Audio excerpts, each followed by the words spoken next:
ดังบ่าคือมีดามปูดอทมมันแตนบ่าดามปูทมบ่ามันลบตะเจาะตะชัยเฮ้ย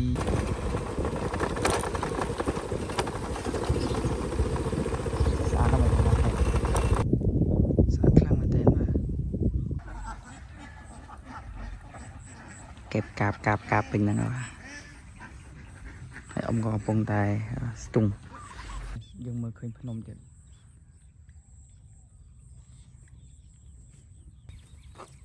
โอ้ตักทามกันเต็นก็สร้างในขนมชนะมาปอนผมบนโดยไปผมใบบ่าจังยูชนะใช่ไหมจองว่าข้ามขึ้นนี่ไปเลยเอาหมดขึ้นนี่กล่องอันนี้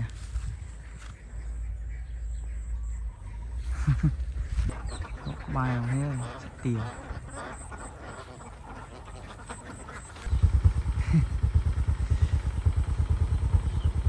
จังน้ำก่อละอ้อบ่าทีนี้คือเกตเฟอร์เมนเฟอร์โรงสงับยึงอังกุยพวกnàyลูดำไปตกด่าสำรามดดสำรามยังเติมในตามเคยตัวในข้างไกลคือสระสะอาดคลังเงินแตนนี่คือสักการะปีปอนปีบ่าตั้งปีปอนปี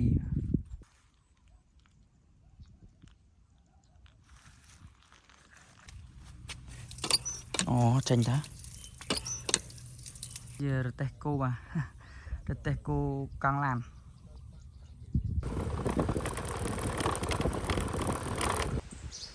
โอ้โหทำกลางมันเต็มจ้าพี่ดามในกดกรุบโอเชียนะบ่ามีนจัดได้เมนนี่ตั้งปีชนำมาปอนประมวลโดยจัดสับไอ้เนาะบ่าตั้งปีพุทธศักราชปีปอนประมโดยดับบุญบ่าเติมบาดกรุบกินดิบส่วนปอนของเขาเนี่ยไงเนี่ยจงนอมารำมงคลของเขาเนี่ยมาประโยชน์รูปเห็บเตสกีสระสะอาดในเชียงพนมในขนมสระระเลียบเอียไข่กำปงชนังให้ภูมิในพองได้คือจีภูมิตังบ่มปงได้สถัดในขนมคมเชิงเกลียวสระระเลียบเอียไข่กำปงชนังให้แต่เจ็ดผู้ยืนโจตะกันน้องพุ่มลำใบเดือดทัศนา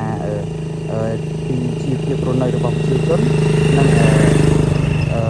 เทศเพียบดัดโยรูปเพียบสะอาดจูนบ่มปนทัศนาน้องนี่พองได้นั่นไงสุดเลยอย่างต่อเนี่ยเลยนี้คือเกี่ยวเลยได้เลยเรียงคุ้มอะไรต่อนี่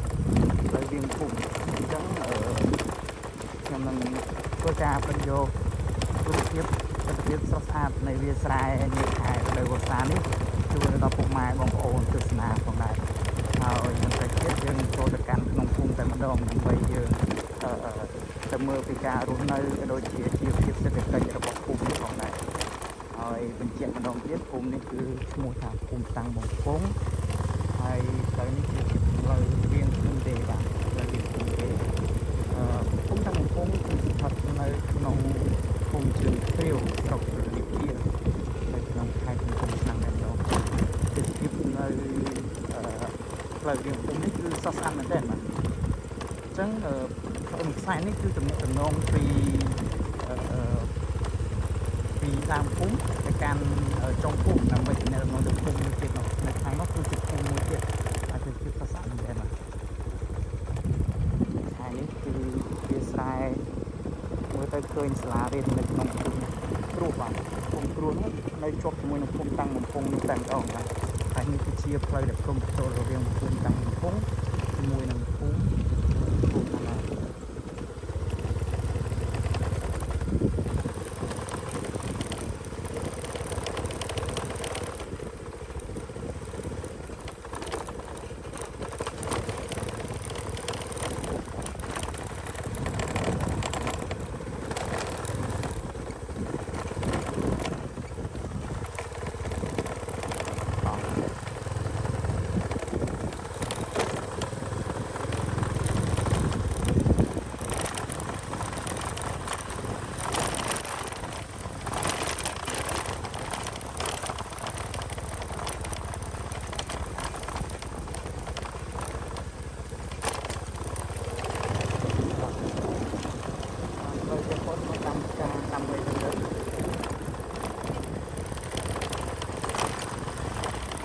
ตามกองเพลิงnày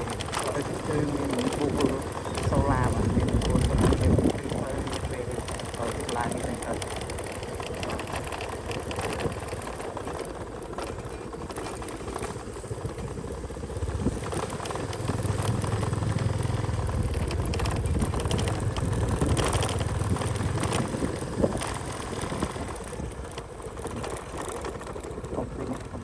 បូមទឹកទឹកដាក់ស្រែបាក់ជីផងច្រូតស្មៅបូមទឹកដាក់ស្រែ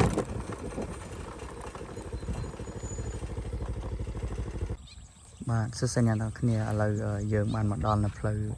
វាងភូមិហើយបាទផ្លូវនេះជាផ្លូវវាងភូមិអាចថារកថាជាផ្លូវទី1ដល់ផ្លូវវាងភូមិហ្នឹងដែរហើយវាគឺជាព្រំប្រទល់រវាងភូមិតាំងបំពង់បាទភូមិតាំងបំពង់នៅខាងនោះ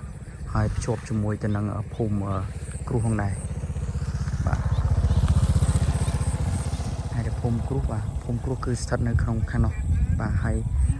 មកដល់ឃើញជាកសិករពុកម៉ែបងប្អូនយើងក៏កំពុងតែបូមទឹកបាទបូមទឹកធ្វើស្រែហើយពូក្នុងកំពុងតែបាជីបាទហើយភូមិខាងនោះបាទភូមិខាងនោះក៏ចូលភូមិមួយថ្មីទៀតដែរនៅខាងនោះភូមិចូលថ្មីភូមិគ្រូតែចាំវីដេអូក្រោយយើងនឹងទៅចូលទៅក្នុងភូមិគ្រូដើម្បីយើងប្រតិទិដ្ឋភាពសាសនាតែក្នុងវីដេអូនេះខ្ញុំនឹងនាំអារម្មណ៍បងប្អូនមកទស្សនានៅក្នុងភូមិតាំងបំពង់សិនផងដែរបាទគឺសាសនាមែនតើបងប្អូនហើយយើងមើលទៅឃើញភ្នំបាទគឺដូចផ្ទាំងគំនូអញ្ចឹងបាទឃើញភ្នំសាសនាខ្លាំងមែនតើហើយបន្តិចទៀតខ្ញុំនឹងចូលទៅក្នុងភូមិហើយនឹងនាំបងប្អូនទាំងអស់គ្នាទៅទស្សនានៅខាងនោះតែម្ដងបាទឃើញដំបូលក្រហមហ្នឹងទេបាទអញ្ចឹងបងប្អូនយើងគាត់ទៅធ្វើរោងធ្វើតូបធ្វើផ្ទះដើម្បីចិញ្ចឹមមាន់ចិញ្ចឹមទាតាមតម្រូវការនិងមុខរបរប្រចាំថ្ងៃរបស់គាត់អញ្ចឹងទៅបាទអញ្ចឹងកុំឲ្យខាត់ពេលវេលាយូរអញ្ចឹងនាំអារម្មណ៍ពុកម៉ែបងប្អូនទាំងអស់គ្នាទៅតាមខ្ញុំទាំងអស់គ្នាបាទយើងនឹងត្រឡប់ចូលទៅកាន់ក្នុងភូមិវិញថាតើមានការរស់នៅរបស់ប្រជាជនក៏ដូចជាការប្រកបរបររបស់គាត់ប្រចាំថ្ងៃគាត់មានសកម្មភាពបែបណាខ្លះអីបែបណាខ្លះបាទតាមខ្ញុំទាំងអស់គ្នា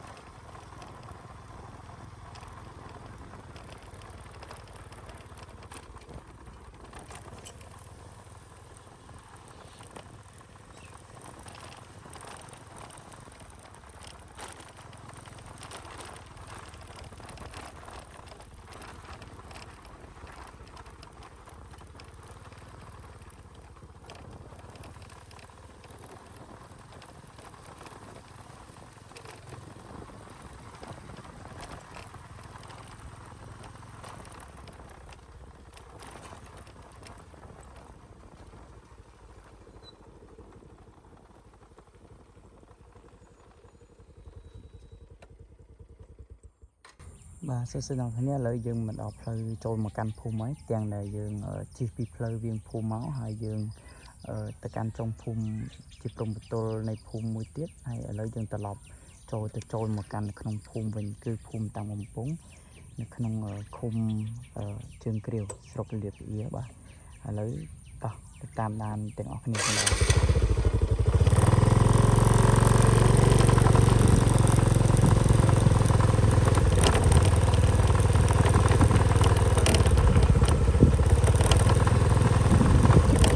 ភូមិនេះផងដែរអ្នកនរគ្នាគឺសម្បូរមែនទែនទៅដោយ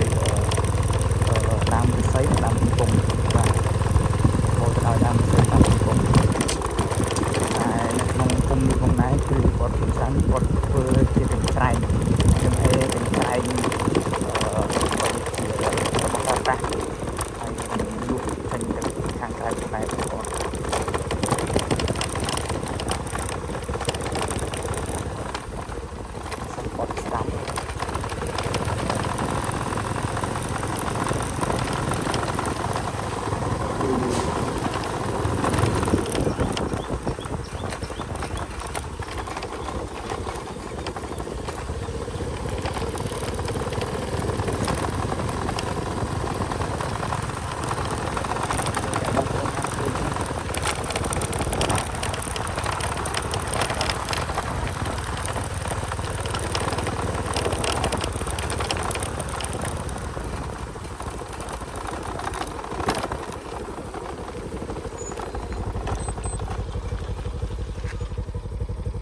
មកដល់ចំណុចនេះផងដែរគឺនឹង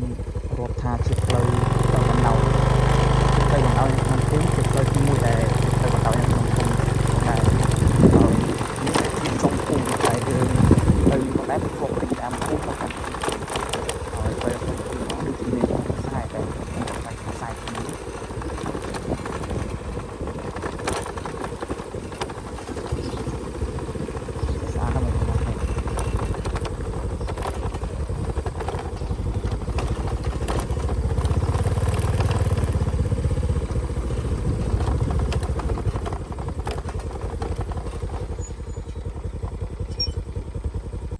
បាទឥឡូវនេះយើងមកដល់ចុងភូមិហើយ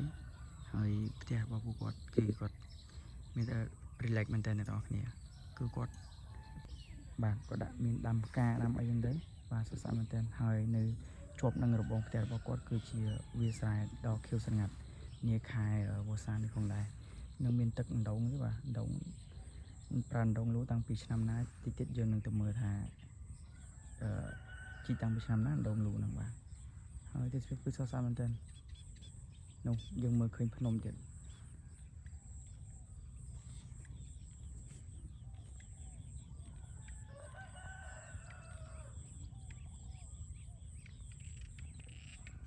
ស្អាតណាស់អូខេភ្នំហើយយើងទៅមើលទាំងអស់គ្នាបាទ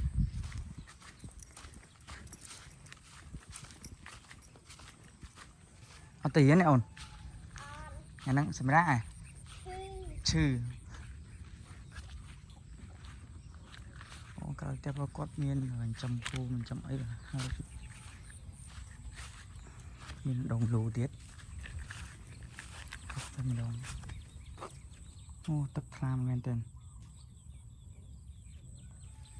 ដងលូតាំងពីឆ្នាំណាមកហើយនេះកសាងឆ្នាំ1000កសាងនៅក្នុងឆ្នាំ1988បាទអញ្ចឹងយូរឆ្នាំមែនតើតាំងមុនខ្ញុំកើតទៀតបាទខ្ញុំកើតអត់តាន់ទេបាទ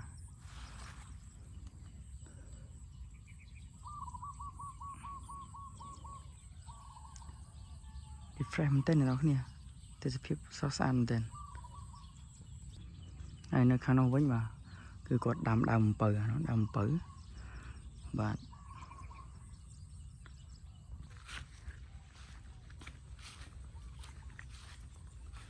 អូមានដាក់បងអង្គុយលុបស្រួលមែនតើដាក់ងឹងចងមកគេងមកតិចស្រួល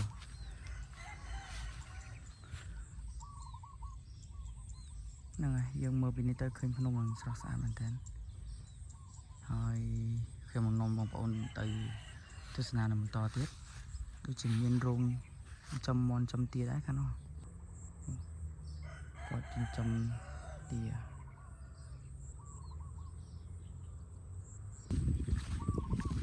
សុខសាន្តណាស់គ្នា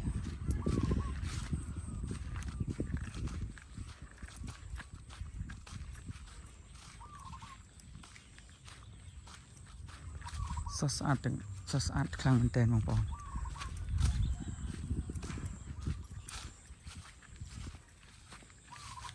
យើងទៅមើលខាងនោះ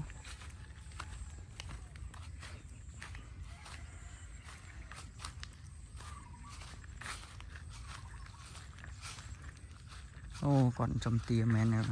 ចំទាទឹកទៀតយើងទៅមើលយើងនឹងចូលទៅតាមផ្លូវមួយទៀតនេះដូចខ្ញុំប្រាប់បងប្អូនអញ្ចឹងផ្លូវនៅក្នុងភូមិទាំងអស់គឺ4ខ្សែបាទហើយយើងចូលមកមិញ5ខ្សែទាំងផ្លូវវាងក្រុងវាងសំទោសផ្លូវវាងភូមិហើយជាព្រំប្រទល់រវាងភូមិមួយជាប់នឹងភូមិមួយទៀតអញ្ចឹងណាហើយខ្សែផ្លូវនេះដែលខ្ញុំចូលមកដែលបាញ់មិញនេះដែលយើងកំពុងចូលមកនេះគឺជាផ្លូវខ្សែទី1ហើយមានផ្លូវខ្សែទី2ខ្សែទី3ខ្សែទី4ទៀតអញ្ចឹងខ្ញុំចូលមក detail ប្រាប់អ្នកទាំងអស់គ្នាម្ដងមួយខ្សែហើយជីវភាពអ្នកភូមិគាត់ធ្វើអ្វីខ្លះហើយនោះដូចជាគាត់បើកកសិដ្ឋានខ្លួនឯងបាទលក្ខណៈគ្រួសារចិញ្ចឹមទានេះបាទនោះចិញ្ចឹមទានេះសិតតែទាហើយមើលពីនេះទៅឃើញភ្នំសោះសាប់ខ្លាំងមែនទែនដូចផ្ទាំងគំនូរចឹងបងប្អូនពុកម៉ែបងប្អូនទាំងគ្នាហើយនេះយើងមើលពីនេះទៅឃើញភ្នំបាទហើយភ្នំនោះគឺជាភ្នំក្រាំងនិមាសបាទភ្នំក្រាំងនិមាសនៅក្នុងទីរួមខេត្តកំពង់ឆ្នាំងអូមេឃបើកថ្ងៃហីមេឃបើកថ្ងៃគេគឺមើលមកគឺកាន់តែស្អាតបាទឃើញសំណាបវាស្រែហ្នឹងគឺពណ៌ស្រស់ស្អាតមែនទែនហើយទស្សនវិជ្ជានឹងទីតាំងនេះផងដែរគឺស្ថិតនៅក្នុងភូមិតាំងបំពង់ឃុំជើងគ្រាវស្រុកលៀបអៀនៅខេត្តកំពង់ឆ្នាំងបាទ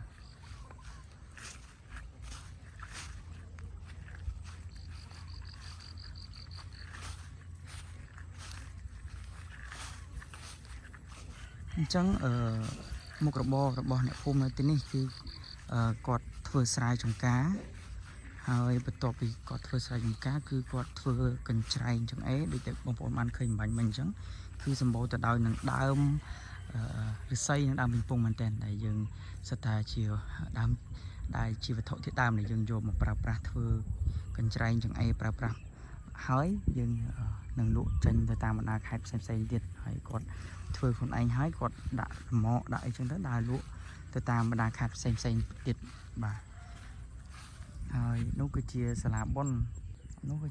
ជាសាលាបុណ្យបាទសាលាបុណ្យនៅភូមិគ្រោះបាទភូមិគ្រោះហើយភូមិគ្រោះគឺគាត់ដូចជាតាមក្រុមគាត់ទេហើយគាត់មានក្រុម1ក្រុម2របស់គាត់ចឹងណានោះក៏ជាសាលាបុណ្យដែរបាទសាលាបុណ្យដែរមើលទៅស្រស់ស្អាតមែនទែននៅតែនិយាយដដែលថាស្រស់ស្អាតមែនទែននៅក្នុងវីដេអូបងប្អូនឃើញប៉ុណ្ណឹងចូលទម្រាំនៅក្រៅដូចខ្ញុំកំពុងតែផ្ដិតយកវីដេអូឬរូបភាពដែលស្រស់ស្អាតជូនបងប្អូនទស្សនានេះគឺថាស្អាតស្រស់ស្អាតមែនទែនគឺស្រស់ស្អាតមែនទែនដូចផ្ទាំងគំនូរចឹងបងប្អូនថ្ងៃបើកមកគឺពន្លឺពេញហើយពណ៌បៃតងខៀវស្ងាត់ខៀវខ្ចីហ្នឹងក៏បាទមើលមកគឺស្អាតមែនទែនខ្យងនេះបងប្អូនបាទខ្យងស្រែបាទមានត្រីមានខ្យងស្រែ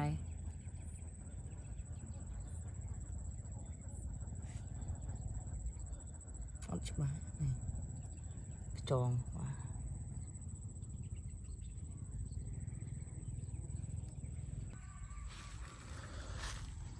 តោះអញ្ចឹងសម្រាប់ផ្លូវទី1គឺគាត់ឲ្យចង់បង្ហាញបងប្អូនទាំងអស់គ្នាថាគឺនៅពេលដែលដល់ចុងភូមិគឺផ្ទះគាត់ជាប់នឹងទិដ្ឋភាពវាលស្រែដែលយើងអាចមើលទៅឃើញភ្នំបាទគាត់លំហែឃើញភ្នំឃើញវាលស្រូវវាលស្រែគឺបាទគឺស្រស់ស្អាតមែនទែនហើយមុខរបររបស់ប្រជាជននៅក្នុងភូមិក៏គាត់ប្រកបមុខរបរក្រៅពីធ្វើស្រែគឺគាត់ធ្វើកញ្ច្រែងធ្វើចង្អេរបាទ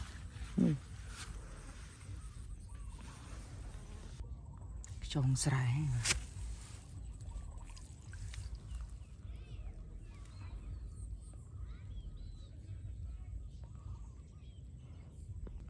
បាទខ្យងស្រែ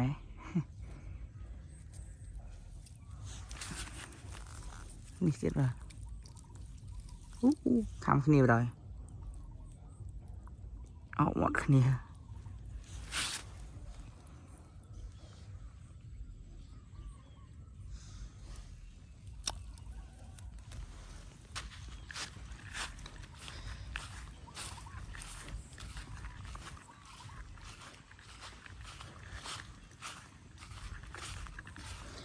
បាទអញ្ចឹងទេខ្ញុំនឹងនាំអារម្មណ៍ពុកម៉ែបងប្អូនទាំងអស់គ្នាទៅកាន់មួយផ្លូវទៀតបាទចូលទៅក្នុងភូមិដដែលប៉ុន្តែយើងទៅកាន់មួយផ្លូវទៀតនៅក្នុងភូមិតាំងបំពង់នេះផងដែរបាទ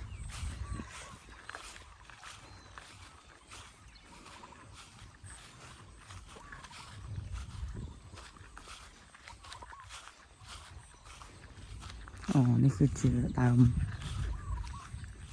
អូមានពោតមានអំពៅណាគ្នានិយាយគ្នាណាគាត់ដាំនេះពោតទេនេះពោតអំពៅអស់គ្នាពោតអំពៅស្មៅហ្នឹងស្មៅទេមើលទៅគាត់ដាំស្មៅសម្រាប់គោទេជាស្រ័យដងលូនោះបាទ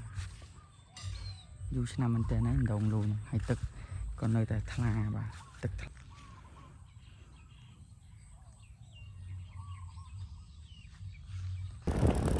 បានឃើញហើយយើងចូលមកកាន់ផ្លូវក្នុងភូមិវិញបាទហើយនេះខ្ញុំរកមកផ្លូវទី1ហើយខ្ញុំជិះឡើងនេះគឺដើរទៅខាងត្បូងតែផ្លូវនេះជាប់ទៅនឹងផ្លូវ chiết hơi thông thẳng một á là cái sụp thẳng một hơi tí hơi âm tranh tại ba đấy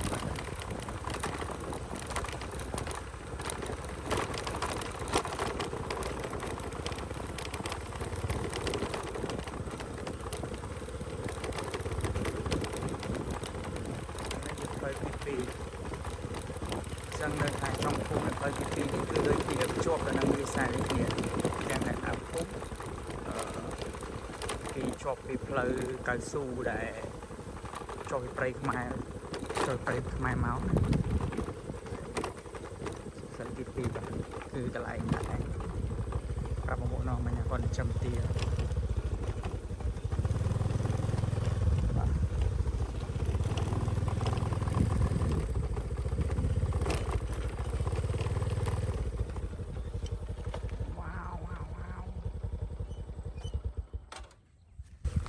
rất tia nâng này nào nè là giờ ở cho bị pleu tivi máu và cho bị pleu tivi máu này mình mau tạm thôi nè pleu sai tivi máu pleu tật tầng mình đào phun chân pleu sai tivi chân dương cho máu và mình dương nơi pleu ti mùi pleu cái nào mình và là dương cho nó pleu tivi cứ ai này trong phun cứ chộp cho mùi nó bia sai để mình nó hay đi còn dâm tia hai ông giấy thì vùng tại mưa thai sân nạp vùng là độ sân nạp và độ smile stung không đấy dừng tầm mưa tí tới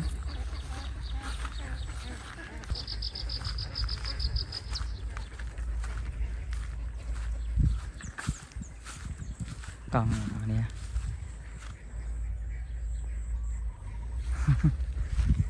từ bát răng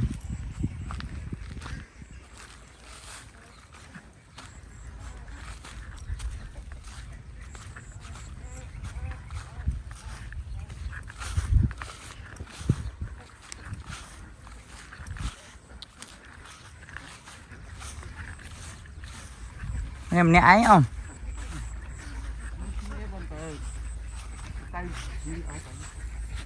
thì tới teo tới nơi tay đại như ấy tới mưa thế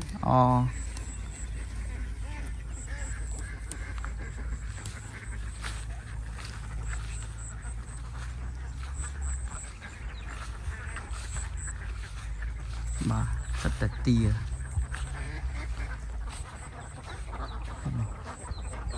bài không hết tia rất là tia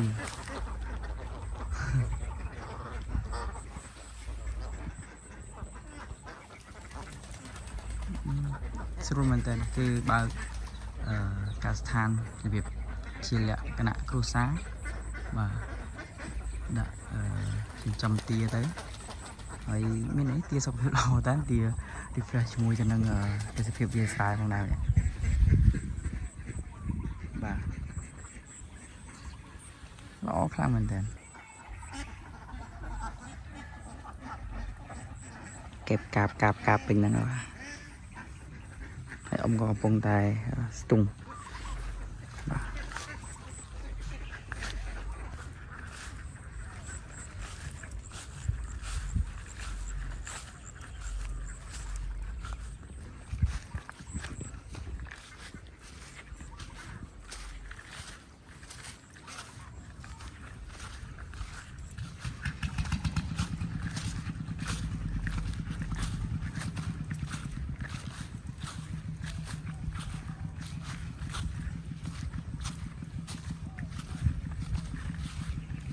ยืนจุ่มดิสำหรับ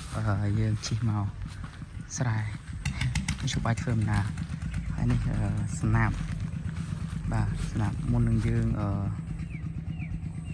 ยกตัวตุ้งคือยืนดอกดำใบยกดอกยกมันตกช้าnày nèทำตึกđược vậy trên đây tụi máu mìnhยืนโยสนามนี้โยtừตุ้งđi quạt không bà đi quạt không cùngตุ้งคือโยสนามโยtừตุ้งmình tớiហើយ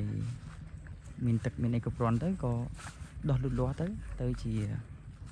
ស្រូវនឹងផងដែរទេសភាព តោះបងប្អូនឥឡូវកុំឲ្យខាតពេលវេលាយូរឥឡូវយើងមកដល់ខ្សែទី2ហើយផ្លូវខ្សែទី2អញ្ចឹងតិចទៀតខ្ញុំនាំអ្នកទាំងអស់គ្នាទៅកាន់ផ្លូវបណ្ដោយភូមិនៅខ្សែទី3គឺហើយជាខាងនោះបាទខាងនោះអញ្ចឹងយើងចូលមកបាទ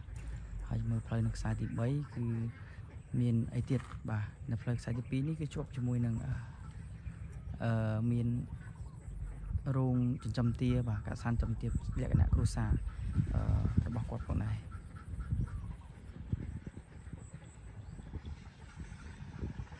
ស្រស់ស្អាតខ្លាំងមែនទែនអ្នកនរគ្នាហើយគាត់នៅដាំបន្លែដាំអីចឹងទៅមាននងមានអីរបស់គាត់ចឹងទៅគឺអត់ខ្វះទេរបស់ហូបអត់ខ្វះទេបាទបើយើងមើលទៅខាងជើងឃើញភ្នំតែភ្នំនៅក្នុងទីរួមខេត្តហើយទីតាំងនៅខ្ញុំឈរនេះប្រហែលជាឆ្ងាយពីទីរួមខេត្តអាចថានឹង10គីឡូទៅ5-10គីឡូបាទពីទីរួមខេត្តតោះឥឡូវខ្ញុំឲ្យខាត់ពេលវេលាយូរយើងនឹងត្រឡប់ជិះចូលទៅកាន់ក្នុងភូមិវិញហើយយើងនឹងទៅខ្សែផ្លូវខ្សែទី3នៅក្នុងភូមិផងដែរហើយយើងទៅទស្សនាមើលថានឹងមានអីបន្តទៀតអ្នកនរគ្នាតោះនេះគឺយើងជិះត្រឡប់ទៅវិញមកជិះត្រឡប់ហើយ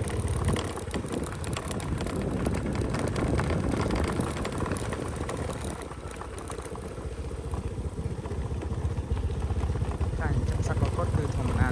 មានចំមាន់សាច់គោណាគឺតែចូលមកដែរគុំតំបន់គឺតាំងពីធ្វើខ្សែនិងចំស័ព្ទជួយតែធ្វើខ្សែចែកហើយផ្លូវនេះក៏ផ្លូវអាចមកឡើងទៅកាន់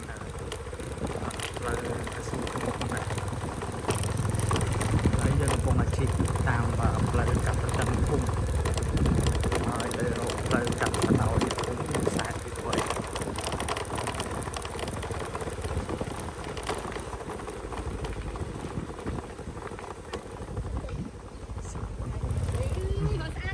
ដើរលេងហ៎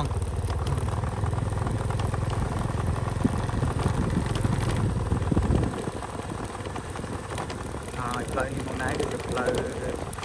ដោយភូមិផ្លូវខ្សែទី3នេះហើយយើងទៅមើលថាមានអីខ្លះគឺទៅមានអីគេក្រៅពីទេសភាពទេសស្រែ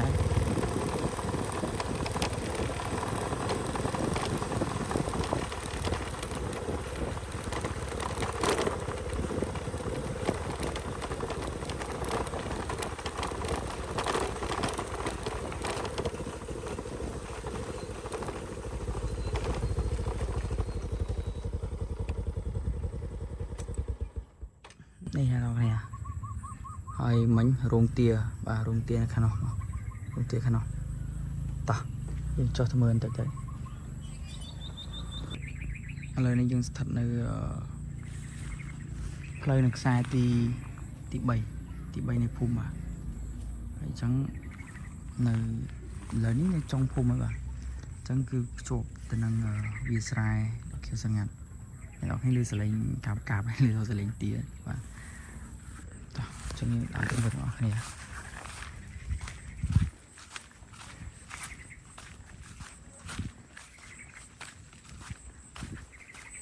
ចឹងយើងដាក់ម៉ូតូនៅខាងនោះនៅខាងលើមិញយើងជិះចូលមកបានតែគ្រាន់តែវាសបោទៅដោយបលាស័យតិចចឹងខ្ញុំផ្លាស់មានបាយកង់ម៉ូតូចឹងយើងក៏ស្ងេចចិត្តថាយើងដើរមកបានមើលខ្ញុំអត់ផង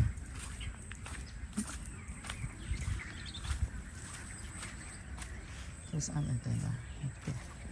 របស់បងប្អូនជាពលរដ្ឋនៅក្នុងស្ថិតនៅក្នុងភូមិ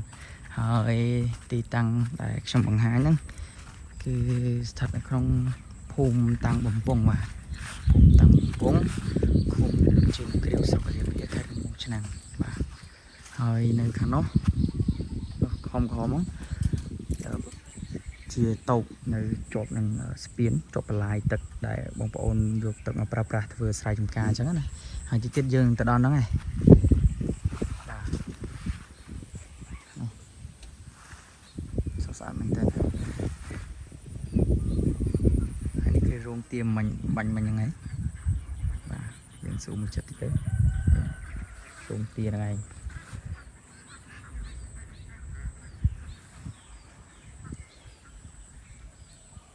បាទ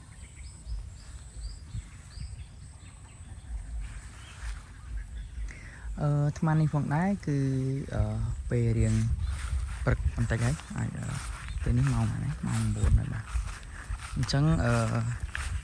នៅក្នុងភូមិក៏អ៊ូអដែល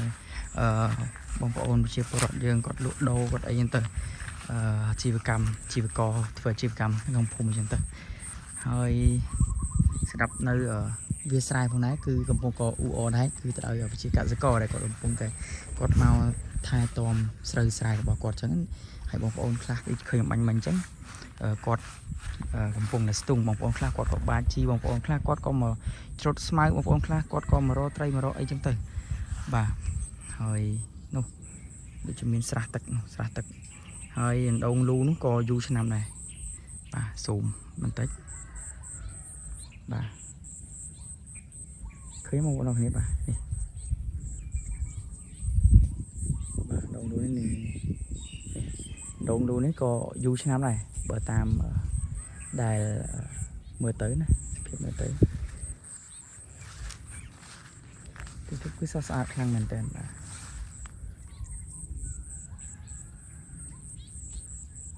ហើយដូចតែខ្ញុំបាននិយាយតែអញ្ចឹងគឺភូមិតាំងបំពង់ដែរភូមិនេះគឺភាគច្រើនគឺដើមគប់ដណ្ដប់ទៅដោយដើមពីងពងដើមឫស្សីដែលជាវត្ថុធាតុដើមដែលយើងយកមកធ្វើកញ្ច្រែងចង្អេរដែលអ្នកភូមិគាត់ផលិតប្រកបជាមុខរបររបស់គាត់ក្រៅពីធ្វើស្រែចម្ការនេះណាអញ្ចឹងមានតែធ្វើកញ្ច្រែងចង្អេរសម្រាប់ប្រើប្រាស់មិនថាចែកចាយទៅតាមបណ្ដាខេត្តផ្សេងឬក៏អាចនឹងជិតនាំចេញទៅក្រៅប្រទេសទៀតផងបងប្អូនទាំងអស់គ្នាហើយយ៉ាប្រជាកសិករយើងក៏ដូចជាអ្នកភូមិយើងគាត់មានជំនាញរបស់គាត់អញ្ចឹងគាត់ប្រកបរបរផ្សេងគ្នាផងដែរពីធ្វើស្រែចម្ការគាត់ក៏មានមុខរបរជាធ្វើកញ្ច្រែងចង្អេរដល់អីចឹងទៅហើយមិនតាមប៉ុណ្ណឹងគាត់ក៏នៅតែមានរបរគាត់លក់ដូរអាជីវកម្មនឹងបាទចាហើយយើងទៅមើលស្រះទឹក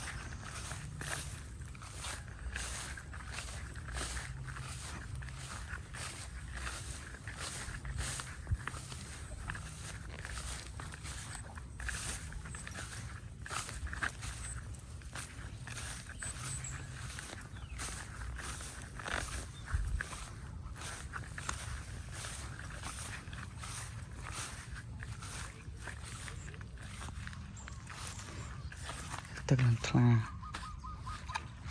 អូ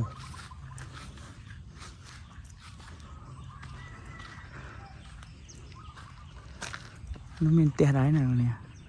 ផ្ទះ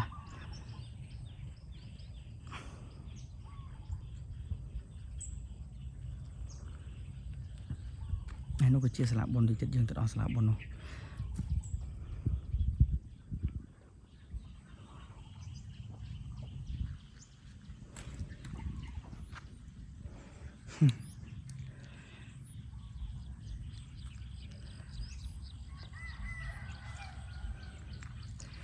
ស្អាតខ្លាំងមែនតើដូចរូបគំនូរដូចទាំងគំនូរអញ្ចឹង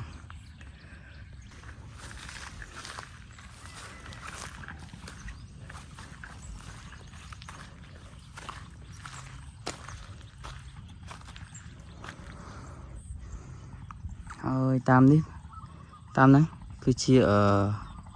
អូនអ្នកនរគ្នាគឺជាអូដែលជាបន្លាយទឹកណាជាបន្លាយទឹកសម្រាប់បងប្អូនប្រជាកសិករយើងគាត់បូមយកមកប្រើប្រាស់តែគាត់ធ្វើដំណាំដាំស្រូវដាំអីចឹងទៅ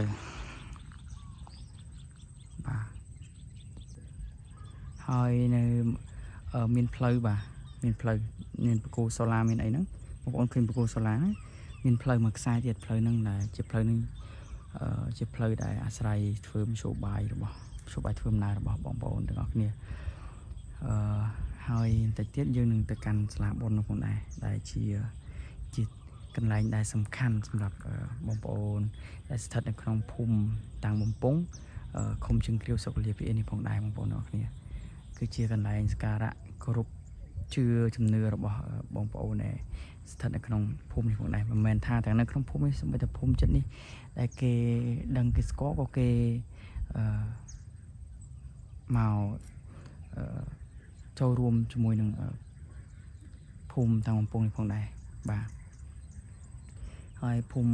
តាំងបំពង់នេះគឺមានព្រំប្រទល់ខាងជើងបាទខាងជើងខាងកើតបាទខាងកើតជាប់ទៅនឹងភូមិគ្រោះចំណែកឯខាងលិចជាប់ជាមួយនឹងភូមិទឹកចេញហើយខ្ញុំនឹងធ្វើវីដេអូម្ដងមួយអំពីភូមិនីមួយផងដែរហើយធ្វើការប្រកបរបរចិញ្ចឹមជីវភាពប្រចាំថ្ងៃរបស់គាត់ផងដែរបាទមើលទៅបាទគឺស្អាតមែនតើបាទមើលឃើញភ្នំមើលឃើញអីចឹងទៅបាទនេះហើយជាទស្សនភាពវាលស្រែបាទគឺសស្អាតមែនតើខៀវស្រងាត់តែម្ដងបងប្អូនតោះឥឡូវកុំឲ្យខាតពេលវេលាបងប្អូនដែលកំពុងទស្សនានៅវីដេអូរបស់ខ្ញុំយូរអញ្ចឹងខ្ញុំនឹងនាំបងប្អូនទាំងអស់គ្នាទៅផ្លូវមួយខ្សែទៀតបាទមួយខ្សែនេះដូចជាបាទមួយតើត្រូវហើយបាទមួយខ្សែទៀតបន្តែយើងនឹងចូលទៅតាមច្រកសាលាបុណ្យបាទដែលគេដាក់ថាសាលាពុទ្ធិឡើងបាញ់មិញហ្នឹងហើយតែខ្ញុំចង់ឲ្យប្រាប់បងប្អូននោះខាងនោះយើងទៅខាងនោះនឹងខាងនោះហើយគឺជាសាលាបុណ្យពុទ្ធិឡើងហើយក្រហមនេះគឺជាកញ្ចុះគឺជារោងសម្រាប់អង្គុយលេងបន្តិចទៀតខ្ញុំនឹង detail នឹងបញ្ជាក់ទៅកាន់បងប្អូនថាកន្លែងនឹងបែបម៉េចអញ្ចឹងបងប្អូនអរគ្នាអញ្ចឹងឥឡូវយើងត្រឡប់ទៅកាន់ចូលទៅកាន់ផ្លូវមួយខ្សែទៀតតែជាផ្លូវអាចថាជាផ្លូវវាងភូមិខាងលិចក៏បានឬក៏យើងថាជាផ្លូវទៅកាន់សាលាពុទ្ធិឡើងនោះក៏បានដែរផ្លូវនោះធ្វើឡើងដើម្បីជាផ្លូវចូលទៅកាន់សាលាពុទ្ធិឡើងផងក៏ដូចជាផ្លូវដែរសម្រាប់ឲ្យបងប្អូនធ្វើដំណើរមកកាន់វាលស្រែដើម្បីងាយស្រួលក្នុងការធ្វើដំណើរផ្សេងផងដែរបាទឥឡូវយើងទៅកាន់ផ្លូវចុងក្រោយទាំងអស់គ្នាបាទគឺជាផ្លូវទី4បាទចេកមានហើយចេកធំៗដល់គ្នា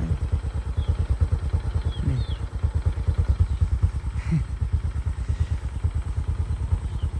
ចឹងដំណាំក៏ល្អបាទខែភ្លៀងដំណាំក៏ល្អហើយការថែទាំរបស់គាត់ក៏ល្អផងដែរបាទដូចតែបានប្រាប់គឺផ្លូវនេះភ្ជាប់ទៅនឹងផ្លូវខាងមុខផ្លូវដល់ជាតិផលកស៊ូនៅក្នុងភូមិតែផលស៊ូភ្ជាប់ពីព្រៃផ្សារផ្នែកមកហើយយើងចូលដល់ផ្នែកនេះហើយយើងទៅមើលទៀតថាតើជំនឿភូមិហ្នឹងធ្វើអីខ្លះ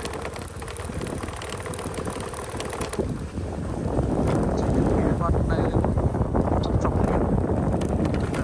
ហើយយើងនិយាយថានេះចឹងស្ទើរជាបងប្អូនគាត់ចឹងណាបងប្អូនគាត់តែចឹងមានតែគាត់នៅក្រោយមកពីក្រោយគ្នាទៅបាទនេះ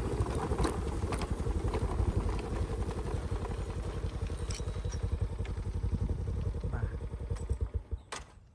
យើងមកដល់ហើយបងប្អូនអរគ្នាអូសัตว์នោះសัตว์អីគេបងប្អូននេះបាទឥឡូវយើងមកដល់ហើយនេះហើយជាផ្លូវខ្សែទី4បាទផ្លូវខ្សែទី4ដែលបំបែកពីផ្លូវបណ្ដោយពីផ្លូវតតឹងនៃភូមិបាទចូលមកកាន់វាលស្រែដើម្បីផ្លូវនេះភ្ជាប់ដើម្បីឆ្ពោះទៅសាលាបុណ្យដែលឈ្មោះថា សាលាពុទ្ធិឡើងបាទសាលាពុទ្ធិឡើងនេះគឺមានប្រវត្តិពីចាស់បរមរានមកជាយូរណាស់មកហើយដែលគេជាកន្លែងគ្រប់សក្ការៈរបស់បងប្អូននៅក្នុងភូមិតាំងបំពង់បាទឃុំជើងគ្រាវស្រុកលាពៀននេះផងដែរហើយយើងមើលទៅគឺសស្សាមែនទែនទិដ្ឋភាពវាស្រែបាទ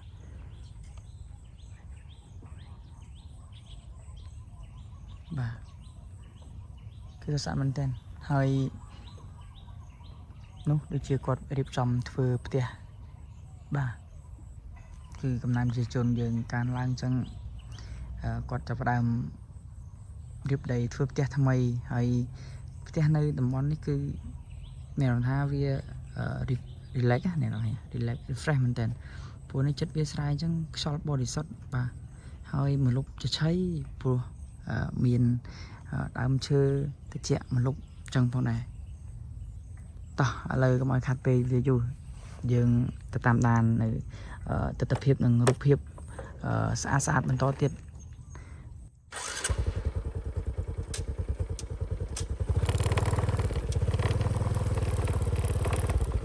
ទៅឃើញភ្នំហ្នឹងមើលទៅឃើញភ្នំហើយភ្នំនោះខ្ញុំអត់ស្គាល់ដែរតែទៅជិះវាទាំងរូបមនូទាំងមកសំខាន់មែនទេនេះបាទភ្នំហ្នឹងគឺជាភ្នំកាងនាមាហើយបាទយើងមើលទៅឃើញភ្នំកាងនាមានៅខេត្តបាទនៅទីរួមខេត្តកំពង់ឆ្នាំងបាទហើយនេះបងប្អូនយើងគាត់មានដីគាត់អត់ធ្វើស្រែទេគឺគាត់ធ្វើលបងទៅអាចនឹងថ្ងៃខាងមុខគាត់នឹងប្រហែលជានឹងសាងសង់ជាផ្ទះបាទធ្វើផ្ទះធ្វើអីទៅហើយគឺសោះសាមែនតើផ្ទះនៅទីតាំងនេះដែលជុំវិញជាប់ទៅនឹងវាស្រែដែលខៀវស្រងាត់បែបនេះគឺសោះសាខ្លាំងមែនតើហើយនេះជាផ្លូវដែលយើងទៅនៅតាមដងផ្លូវគឺមានបង្គោលសូឡាមានភ្លើងអីសម្រាប់បំភ្លឺយប់ឡើងអញ្ចឹងទៅបាទ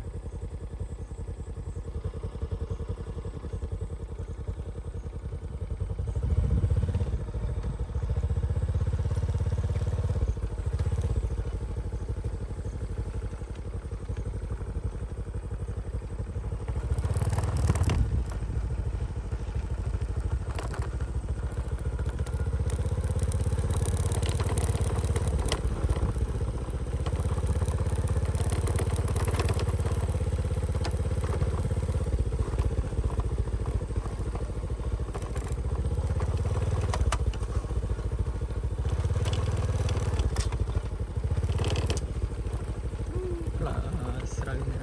ផ្លែបដៅហើយស្រូវផ្លែបដៅហើយអ្នកនេះ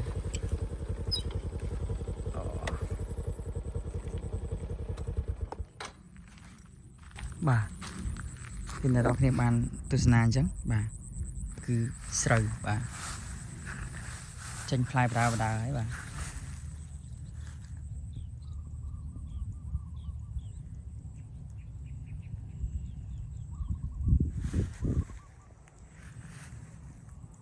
ហើយដូចជាមានផ្លូវនៅមានផ្លូវតាមនឹងទៀតហើយភូមិខាងនោះហ្នឹងបាទភូមិនោះគឺជាភូមិទឹកចេញបាទជាភូមិថ្មីមួយទៀតបាទតែភូមិទឹកចេញមិនភូមិថ្មីលក្ខណៈថានៅក្នុងវីដេអូនេះពីមុនខ្ញុំណែនាំដល់អ្នកគ្នាពីភូមិតាពាំងត្រាចអ្នកទាំងគ្នាអាចមើលវីដេអូចាស់របស់ខ្ញុំបានហើយភូមិនេះគឺខ្ញុំវីដេអូនេះសំទោសវីដេអូនេះខ្ញុំធ្វើវីដេអូពីភូមិតាំងបំពង់ដែលស្ថិតនៅក្នុងស្រុកលាពៀនដូចគ្នាទេអញ្ចឹងវីដេអូនេះភូមិតាំងបំពង់អញ្ចឹងវីដេអូក្រោយអាចនឹងភូមិទឹកចេញបន្ទាប់ទៀតបាទគឺជានៅក្នុងវីដេអូថ្មីរបស់ខ្ញុំមួយទៀតអញ្ចឹងយើងនិយាយពីទីតាំងទីនេះសិនបាទគឺផ្លូវនេះគឺជាផ្លូវទី4បាទដែលភ្ជាប់ពីក្នុងភូមិមកកាន់អាចថាជាផ្លូវដែលវៀងភូមិក៏បានដែរអ្នកគ្នាព្រោះផ្លូវនេះទីនេះគឺជាព្រំប្រទល់ហើយគឺជាព្រំប្រទល់រវាងភូមិតាំងបំពង់និងភូមិផ្សេងទៀតភូមិទឹកចេញអញ្ចឹងទៅហើយទេសភាពនៅទីនេះគឺសស្អាតខ្លាំងមែនទែនអ្នកនរគ្នា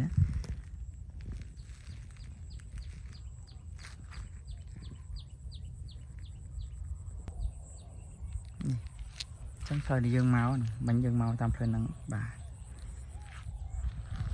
ស្អាតខ្លាំងមែនតើមេឃបើកថ្ងៃពន្លឺក៏ពេញល្អហើយ ពណ៌នៃរុក្ខជាតិក៏ខៀវស្រស់ត្រកាផងដែរក៏ស្អាតបាទដូចផ្ទាំងគំនូរមែនតើនៅក្នុងវីដេអូបងប្អូនអាចមើលមកថាគាត់ថាស្អាតតែខ្ញុំនឹងក្រោយនេះគឺស្អាតខ្លាំងមែនតើស្អាតយកតែម្ដងបាទស្អាតខ្លាំងតែម្ដងហើយទីទៀតយើងនឹងទៅកាន់សាលាបុណ្យបាទសាលាបុណ្យសាលាពោធិឡើងហើយ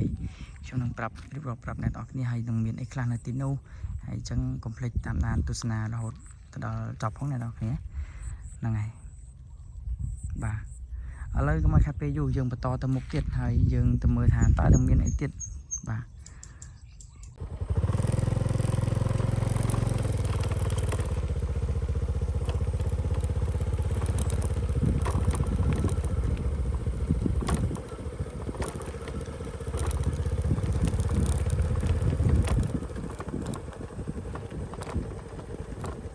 ស្អាតណាស់អ្នកនរគ្នាស្អាតខ្លាំងមែនតើបាទ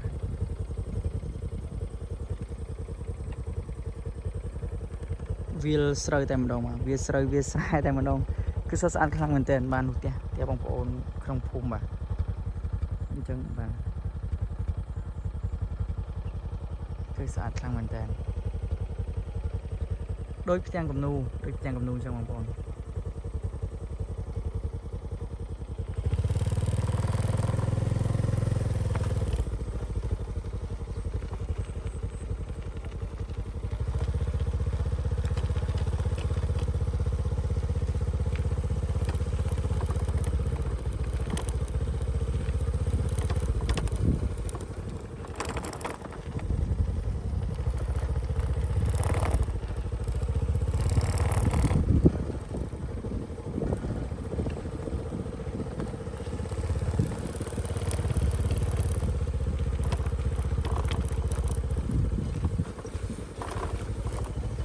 មានរោងបាទជាប្រឡាយទឹកបាទថ្ងៃនេះផងដែរគឺទឹកពេញហើយបាទ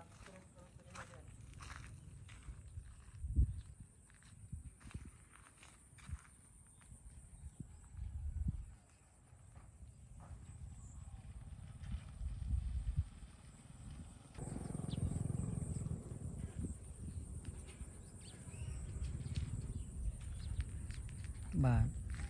ស្អាតទេបងប្អូនអរគ្នាបាទហើយនេះផ្លូវដែលយើងមកបាញ់មិញហ្នឹងបាទអញ្ចឹងមកយើងមកហើយនោះគឺជាសាបុនបាទសាបុនចឹងទៀតនេះបាទហើយមុនទៅដល់ខ្ញុំសូមបាទហើយទីនេះគឺគេមានធ្វើរោងសម្រាប់យើងអង្គុយផងដែរបើសិនជាខែបុនរោងនេះក៏ជាកន្លែងគណៈកម្មការដែលគាត់រៃបច្ច័យដើម្បីកសាងភូមិអភិវឌ្ឍភូមិឬក៏អភិវឌ្ឍសាលាបុណ្យសាលាក្នុងភូមិទៅតាមប្រើប្រាស់ទៅតាម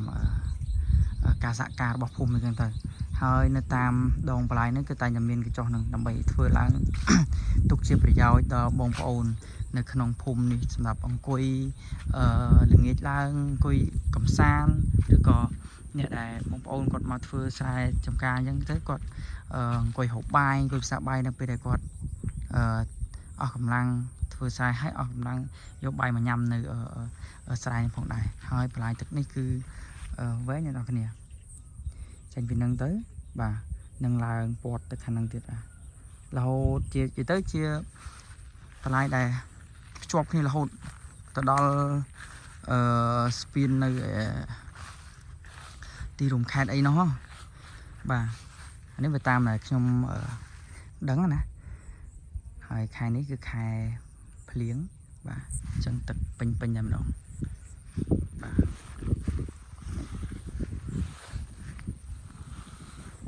តាមកងោកបាទអញ្ចឹងបាទបងប្អូនយើងបាទស្រែចម្ការអញ្ចឹងទេដូចតែបានឃើញចឹងបងប្អូនគឺចុះស្អាតមែនតើនោះភ្នំបាទខៀវស្រងាត់តែម្ដងហើយមិនត្រឹមតែប៉ុណ្ណោះក៏យើងគិតទៅដល់បរិស្ថានផងដែរគឺខាងភូមិក៏បានដាក់លូបាទដាក់លូដើម្បីទុកដាក់សម្រាមដុតសម្រាមអញ្ចឹងទៅនៅតាមដងផ្លូវនេះផងដែរហើយតាមដងផ្លូវក៏មានដើមកង្កោក nè con khỉ đang bằng ngóng ấy bờ sân chỉ về để viết cá hay viết cá ấy cứ so sánh tiền tạm đông phơi nè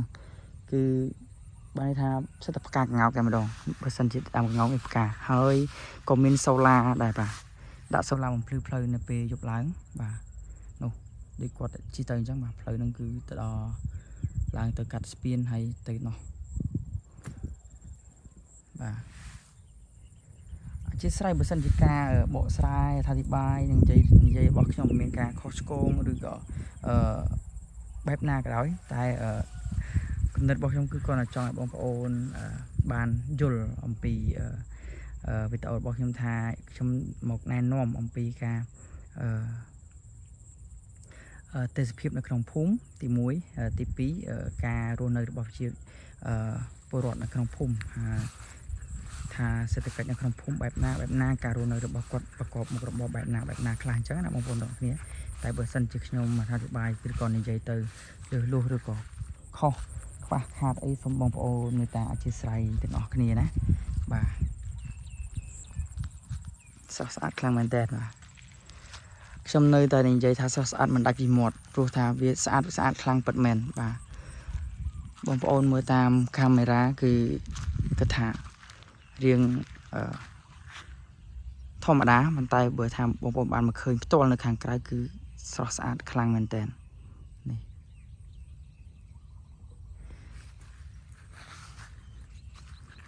bà rất là đam cái ngọc bà hay chốt một pre chốt một lại ní cứ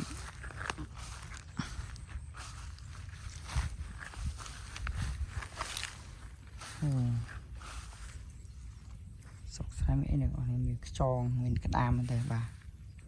này sạch đó bằng con đặc hả bà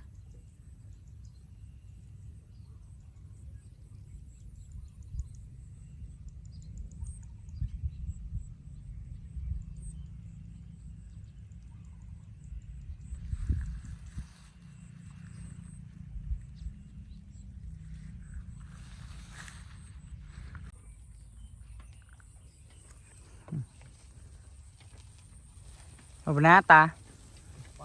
chốt smile rồi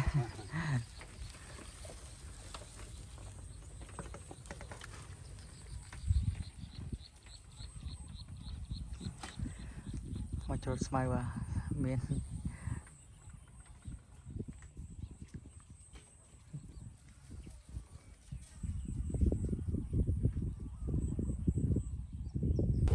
chẳng thấy một con nào này lại từ một con to tiết từ mưa thà ta miền x là con to tiết tam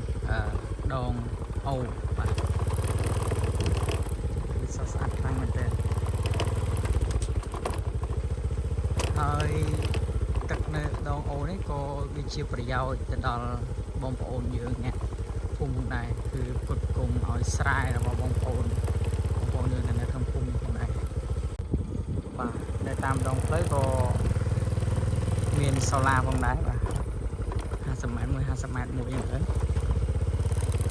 sát khănมันเต้น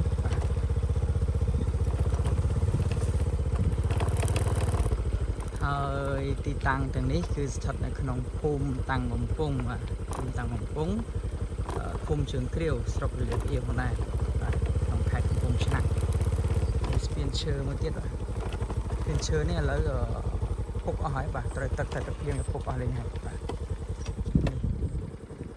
มีนโจจะดอล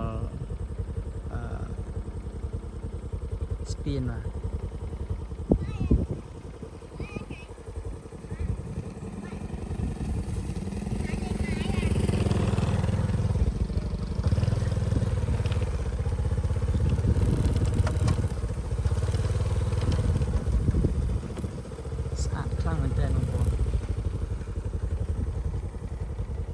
ตึกข้างเนาะคือโจตึกขนมพุ่มbìnhข้างนั้นนะครับกลายพุ่มอ่ะเลยข้างพุ่มในคือในกลายพุ่มคือชีวิตสายนั่นไง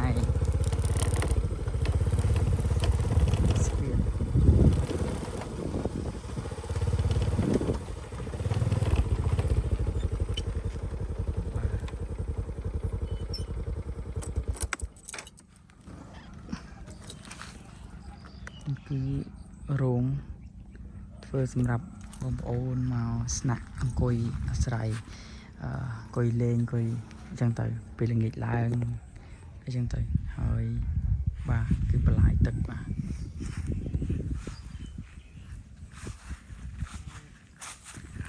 miền Spain mà Spain chà lưu hải bà sáng khang mà tên mà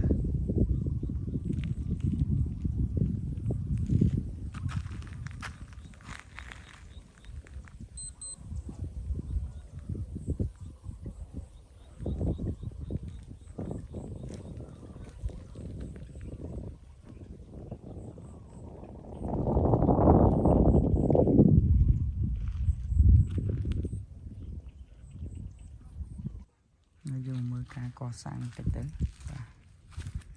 và nè co sáng và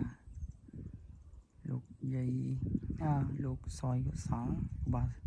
dây ca on chướn vàวันนี้ชุมชนเนี่ยก่อสร้างมา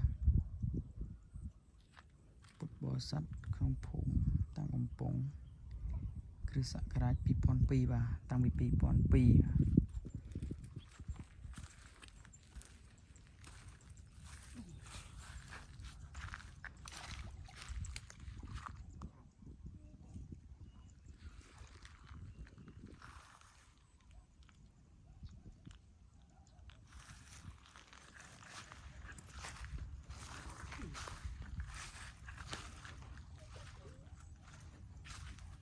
นี่คือสเปียนเมื่อไปเลยสเปียนtớiคือสะอาดครั้งมันเต้นของผมด้วยนี่ในตามดองเปรย์คือเมียนปากกาบ่ะปากกานี่คือมันเหมือนดองไอ้ใจคือจิการ่วมที่ดำปีบงปอนไปเจจนในขนมพมของนายบ่ะยังคือสะอาดมันเต้นให้จะมือเบอร์สันเชียดำกับเงาหนูบ่ะริกปากการิกไอ้คือการสะอาดได้บ่ะตามดองสตึงดองโอนี่ของนายบ่ะคือสะอาดมันเต้นบ่ะให้นุกก็เชียตกเจโรงมาสนับยังทำการสนับสายเป็นยังเมาสายหมดยังเตย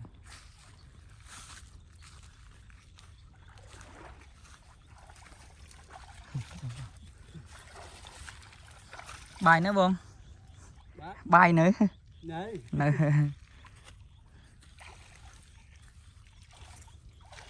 nào này khăn nó cứ có được bông chốt smile rồi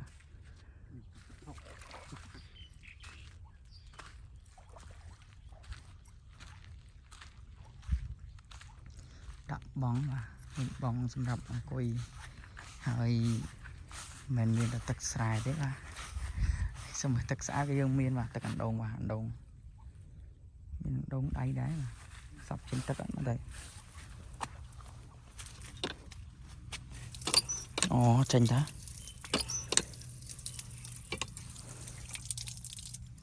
ថាឆ្វង់តែម្ដងយើងដើរមើលតាមដងស្ទឹងនេះទៅស្អាតណាស់នេះស្អាតខ្លាំងមែនទែនហើយនេះគឺជាកញ្ឆែតបាទកញ្ឆែតតែកញ្ឆែតហ្នឹងលក់ណាបានលក់ទឹកគ្រឿងនេះឆ្ងាញ់ណាបាទអញ្ជើញស្រ័យបងប្អូនអរគ្នាបើសិនជាការនិយាយរបស់ខ្ញុំទៅមិនបានក្បោះក្បាយក៏ដូចជារៀងភ័យអញ្ចឹងណាបាទស្អាតខ្លាំងមែនតើបងប្អូនអើយស្អាតខ្លាំងមែនតើស្មាននេះពលឺក៏គ្រប់គ្រាន់ហើយត្រូវគ្នាជាមួយនឹងពណ៌ខៀវខ្ចីខៀវស្ងាត់របស់រុក្ខជាតិផងដែរអញ្ចឹងមកគឺពេញផ្នែកមែនតើតិចភ្នែករំសាយអារម្មណ៍ដែលទុកកង្វល់បានច្រើនមែនតើនេះ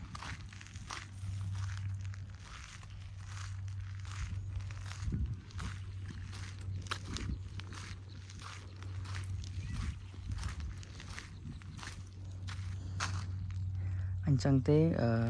មិញយើងមកតាមផ្លូវនេះផ្លូវហ្នឹងយើងមកតាមហ្នឹងចឹងមក បាទហើយយើងឆ្លងស្ពានមកបាទចឹងបាត់ពីស្ពានមកមានផ្លូវតូចមួយបាទស្ងាត់ធ្វើដំណើរបាទយើងជិះមកផ្លូវម៉ូតូអាចជិះបានហ្នឹងបាទនោះម៉ូតូគាត់អាចចូលមកបានបាទគាត់មានលំអមានអីដឹកបាយដឹកអីមកធ្វើខ្សែបាទបាទអញ្ចឹងទេនៅក៏មាននៅក្នុងរោងក៏មានរឹងមានអីចឹងទៅបងប្អូនយើងគាត់យកមកចងហ្នឹងទៅអញ្ចឹងថ្ងៃឡើងល្ងាចឡើងយើងអាចមកសម្រាកគេងឹងបាទមើលទេសភាពស្រស់ស្អាតហិតក្លិនស្រូវបាទស្រូបយកបរិយាកាសបរិសុទ្ធផងដែរនោះសាលាបុណ្យអត់ទាន់ទៅដល់ទេហើយបន្តិចទៀតយើងត្រឡប់ទៅវិញហើយយើងទៅសាលាបុណ្យចុងក្រោយគេហើយខ្ញុំនឹងប្រាប់បងប្អូនពីប្រវត្តិខ្លះតិចតួចពីហេតុអ្វីបានមានសាលាបុណ្យនៅទីនេះអញ្ចឹងតែប៉ុន្តែក្នុងភូមិតាំងបំពង់គឺគាត់មានសាលាបុណ្យតាំងបំពង់ដែលជាប់នៅផ្លូវកស៊ូខាងមុខប៉ុន្តែសាលាបុណ្យនេះដែលឈ្មោះថាសាលាពុទ្ធិឡើងនេះមានមួយទៀតអញ្ចឹងហេតុអីបានភូមិមួយមានសាលាបុណ្យដល់ទៅ2តែសាលាបុណ្យនេះគឺគេវាជាយូរយាងមកយូរយារណាស់មកអ្នកនរគ្នាតែយើងមិនទាន់អាននិយាយដល់ហ្នឹងចាំពេលឧថ្លែងចាំពេលដែលយើងទៅដល់ចាំជុំនឹងប្រាប់អ្នកនរគ្នាពីការគោរពរបស់បងប្អូនយើងនៅក្នុងភូមិផងដែរស្អាតខ្លាំងមែនទេអ្នកនរគ្នា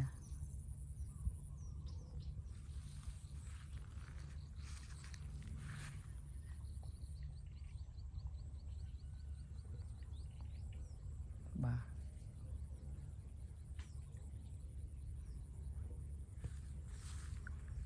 នោះមើលឃើញភ្នំហើយបងគាត់ដូចជាគាត់កំពុងតែច្រូតស្មៅហើយនោះគោគាត់ភ្ជួរស្រែណាតែឲ្យគោសម្រាកសិនហើយគាត់ក៏ច្រូតស្មៅទៅ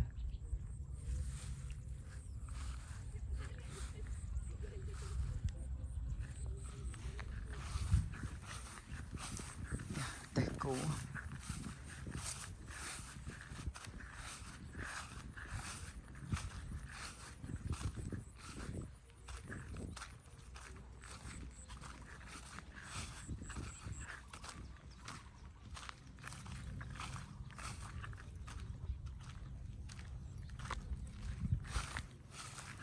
ស្អាតណាស់អ្នកគ្នាស្អាតខ្លាំងមែនតើ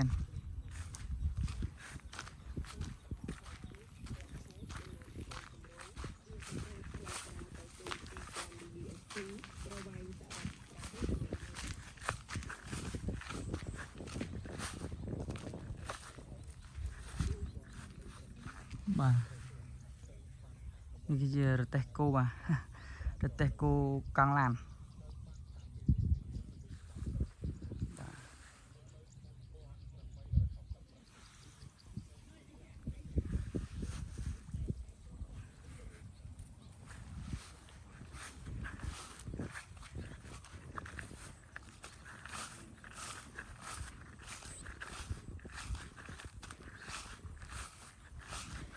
វត្តហ្នឹងអ្នកនេះមើលពីនេះទៅឃើញវត្តលំហ្នឹងណាវត្តហ្នឹងគឺវត្តដែលស្ថិតនៅក្នុងភូមិបាទក្នុងភូមិជំរាបតែម្ដងអញ្ចឹងអ្នកភូមិចំណុះជើងមាត់ទាំងប្រហែលនៅភូមិ1 2 3 4ហ្នឹងគឺខែបុណ្យគឺទៅវត្តហ្នឹងឯងបាទអូស្អាតដែរគឺសូរសំឡេងក្អាត់កំខែសូរសំឡេងសត្វយំបាទនេះហើយគឺជាទស្សនភាពដ៏ស្រស់ស្អាតនៅវាលស្រែគឺបែបហ្នឹងបងប្អូនទាំងអស់គ្នានៅខាងក្នុងទៅគឺជាផ្ទះរបស់អ្នកភូមិទៅបាទនេះលោកជ័យជិះកង់មកស្រែឥឡូវដល់ម៉ោងបាយអញ្ចឹងគាត់ក៏ត្រឡប់ទៅផ្ទះវិញទៅបាទបងប្អូនខ្លះគាត់ខ្ជិលត្រឡប់ទៅគាត់ក៏យកបាយយកអីមកមានព្រោះយើងមានរោងស្នាក់អាស្រ័យស្រាប់អញ្ចឹងយើងស្នាក់រោងទៅល្ងាចបានវិលចូលភូមិវិញអញ្ចឹងទៅបាទ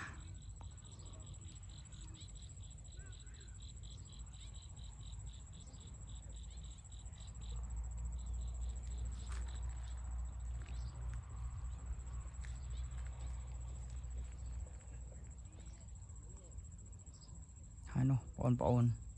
គាត់កំពុងតែច្រូតស្មៅបាទច្រូតស្មៅគោបាទអញ្ចឹងទំនេរពីការសិក្សាមានអីទេមានតែក្រៅមានតែជួយការងារឪពុកម្ដាយ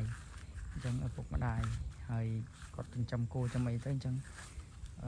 សម្រាប់ពីការងារគាត់មកច្រូតស្មៅច្រូតអីឲ្យគោអញ្ចឹងទៅថ្ងៃទៅរៀនទៅហើយគិតពីការរៀនសូត្រក៏មកជួយការងារឪពុកម្ដាយច្រូតស្មៅគោច្រូតអីដើម្បីការចិញ្ចឹមសត្វរបស់គាត់អញ្ចឹងណានោះបាទនេះសាលាបុណ្យបាទសាលាពោធិឡើងឈ្មោះសាលាពោធិឡើងពោធិឡើងដែលស្ថិតនៅក្នុងភូមិតាំងបំពង់ផងដែរស្អាតខ្លាំងមែនទែនអ្នកនរគ្នានៅតែនិយាយមិនដាច់ពីមាត់ថាស្អាតគឺស្អាតខ្លាំងមែនទែន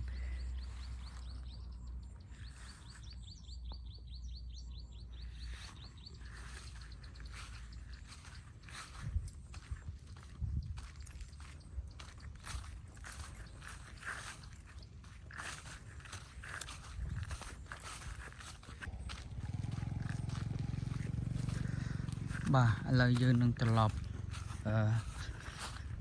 ទៅវិញហើយយើងនឹងឆ្ពោះទៅកាន់សាលាពោធិឡើងតែម្ដងដែរបងប្អូនអរគ្នាហើយខ្ញុំនឹងនិយាយថាវាស្អាតមែនស្អាតអូតើហើយ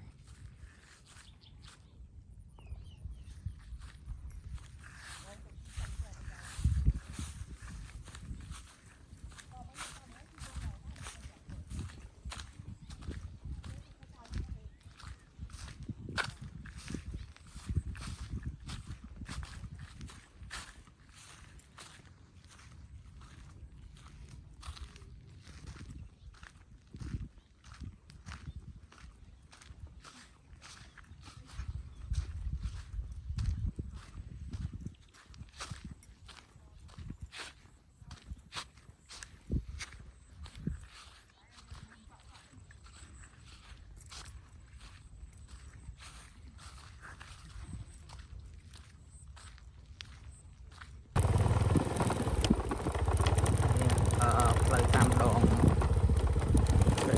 អូ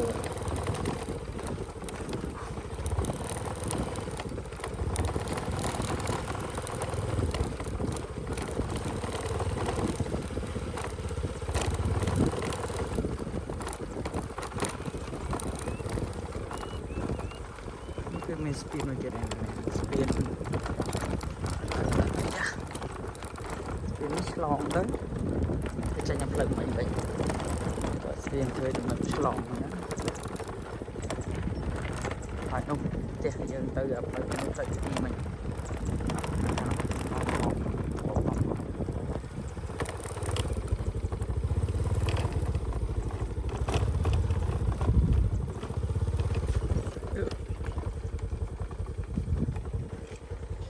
មនុស្សនេះមានសូឡាទៀត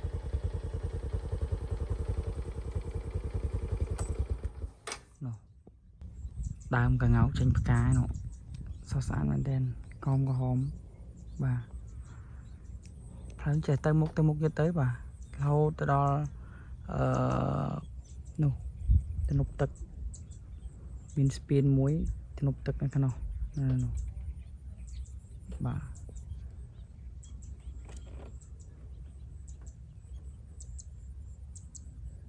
គឺបែបហ្នឹងឯងបាទ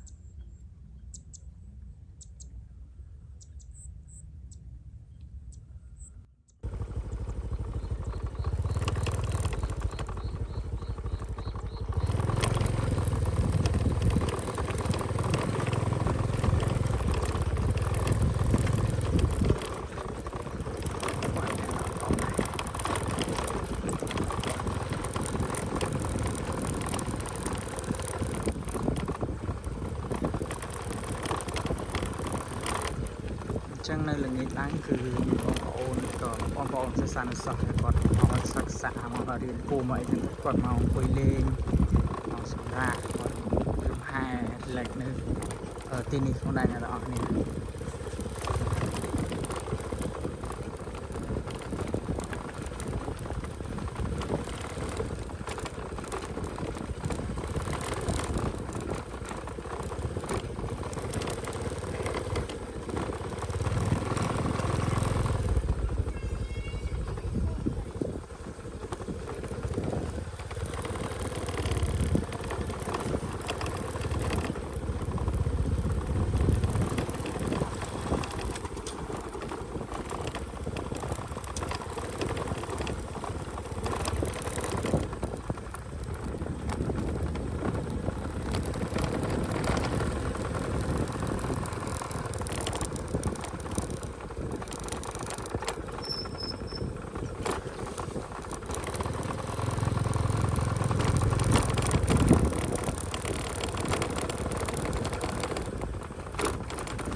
ផ្លូវនេះឡើងទៅក្នុងភូមិវិញ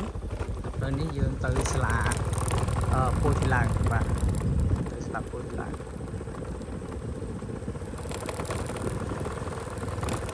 ហើយនោះគាត់កំពុងជិះម៉ូតូនោះគឺដំឡឹងគឺឡើងទៅភូមិមួយទៀតបាទ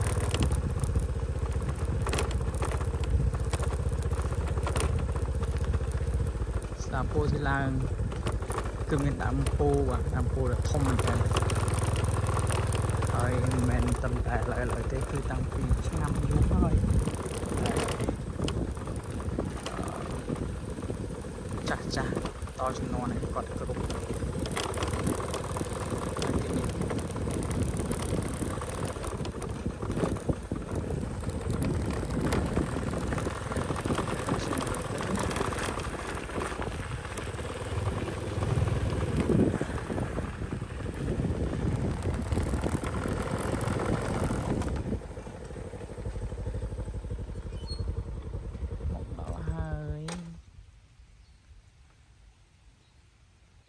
បាទមានសួរបងប្អូនអរគ្នាអញ្ចឹងយើងមកតាមផ្លូវនេះបាទយើងមកឥឡូវយើងចូលមកដល់នៅក្នុងសាលាពោធិឡើងបាទគឺមានដើមពោដ៏ធំមែនទែនបាទដើមពោធំបាទមលុបត្រជាក់ត្រឆៃហើយកន្លែងនេះផងដែរគឺជាសាលាបុណ្យដែលប្រជាជនបងប្អូននៅក្នុងភូមិតាំងបំពង់បាទនៅក្នុងឃុំជើងគ្រាវនេះគឺគោរពបូជាខ្លាំងមែនទែនតចំនួនចាស់បុរាណពីយូរឆ្នាំមកណាដែលជាកន្លែងសក្ការៈដ៏ស័ក្តិសិទ្ធិរបស់បងប្អូនជាកាភិភូមិ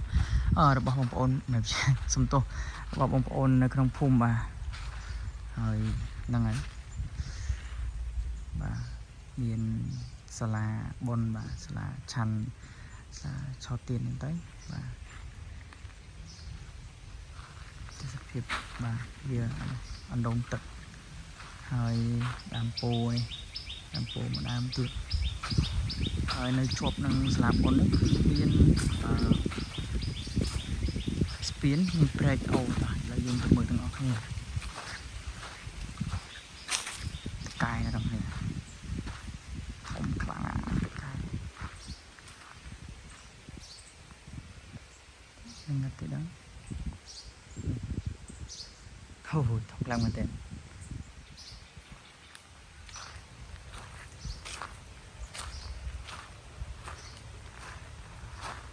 នេះវាជាព្រះអង្គបាទព្រះអង្គដើមពោនៅសាលាពោធិឡើងបាទសុខចៅសុខសប្បាយបាទហើយនៅជុំវិញសាលាពោធិឡើងនេះគឺព័ទ្ធទៅដោយផ្លាយទឹកបាទផ្លាយទឹកអំបញ្ញមិញហ្នឹងបាទជាប់គ្នាបាទជាផ្លាយទឹកផងដែរ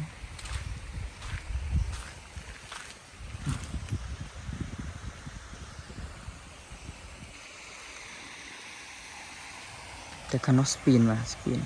ណា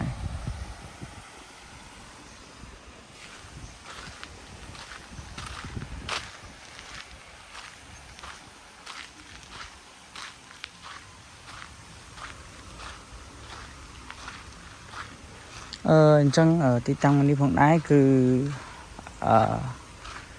ដូចជាបើសិនជាបនធំណាហ្នឹងហើយតោះលេងឡើងមើលតិចទៅបនធំដូចជាភ្ជុំចូលឆ្នាំអញ្ចឹងនៅពេលដែលគេបញ្ចប់ថាចូលឆ្នាំ3ថ្ងៃអញ្ចឹងពេលដែលគេបញ្ចប់បនចូលឆ្នាំ3ថ្ងៃនៅវត្តហើយគឺគេតែងតែមកធ្វើ3ថ្ងៃតនៅទីនេះផងដែរបាទហើយនេះជាចេតិយបាទចេតិយនេះអាយុកាលតាំងពីឆ្នាំគ្រិស្តសករាជបាទយូរខាងតែបងប្អូននេះអញ្ចឹងតាំងពីយូរយើងណាមកហើយដែលបងប្អូនឬក៏ចាស់ពីដើមនៅគាត់គ្រប់បូជាណាបាទមានចេតិយនេះតាំងពីឆ្នាំ1970ឯណោះបាទតាំងពីពុទ្ធសករាជ2514បាទទៅនឹងគ្រិស្តសករាជ1970បាទចឹងយូរឆ្នាំខ្លាំងមែនទែនហើយយើងក៏បានអភិវឌ្ឍនិងកសាងបន្តបន្ទាប់រហូតមកដល់បានប៉ុណ្ណេះរហូតដល់សប្តាហ៍នេះផងដែរហើយបងប្អូនតែងតែគោរពនិងបូជានៅជំនឿតាមពុទ្ធសាសនាដែលមានព្រះអង្គនៅតាមពោនេះផងដែរបាទ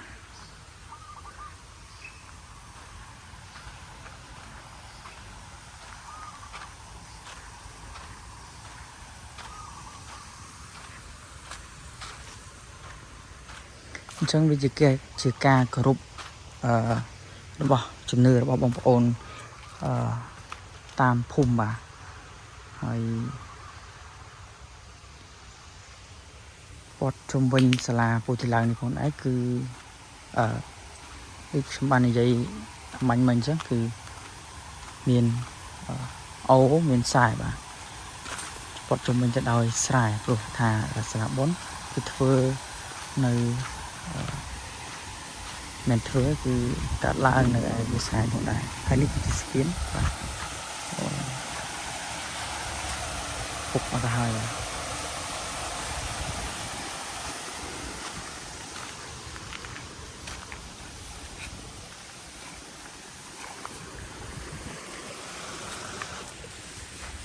ចូលស្មៅគោបង